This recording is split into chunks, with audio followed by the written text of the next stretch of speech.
Maknanya dia tak nak lah orang-orang lain kat luar tu alami nak kena bayar 5-6 kelas, satu kelas bukan murah, nak belajar strategi A, B, C sampai 10 strategi kan.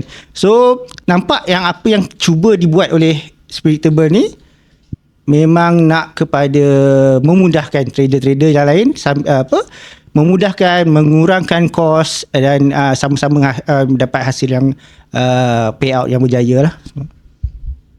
Kalau dulu trade apa? Okay, start sebab kita dulu memang start waktu kat T awal-awal dulu tu kita involve dengan stock, global stock, option. Memang start dengan option lah kan. Lepas tu bila dah awal-awal memang untung sikit. Lepas tu dah bila dah makin lama makin kurang je susun account tu, kita masih berminat dengan trading. Tapi nak mencari sesuatu yang modalnya yang tak lebih tinggi lah kan. Sebab option kurang-kurang $2,000. So then terjebak dengan forex, CFD kan. Pun okey, cumanya kebelakangan makin lama makin banyak fatwa-fatwa yang katakan saya tak nak cerita saja, cuma ini pendapat peribadi saya lah. Maknanya nanti kan orang kecam pula. Maknanya sebab saya berpendapat bila dah ramai yang mengatakan isu halalan dengan CFD dan forex ni, kita cari satu benda yang lebih. Jap. Korang dah register? Klik link di atas, okay? Bye.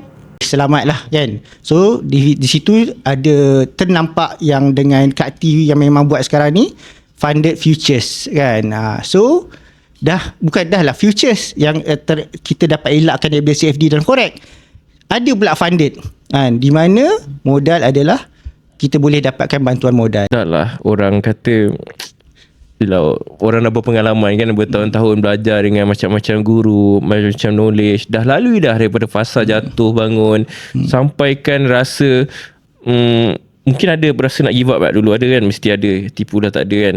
Tapi orang kata itulah memori-memori terindah sebenarnya untuk trader. Untuk predictable macam abang cakap, kita memang kalau boleh nak sediakan shortcut kan. Tapi malangnya bila kita sediakan shortcut, orang marah dengan shortcut yang kita sediakan. Sebab dia cakap trader yang baru nak mula ni sepatutnya dia perlu mula seperti mana orang-orang dulu mulalah. Dia kena rasa susah, rasa jatuh, hilang duit. Tapi macam abang setuju tak sebenarnya kalau orang yang baru nak mula ni dia kena lalui macam kita dah lalui dulu?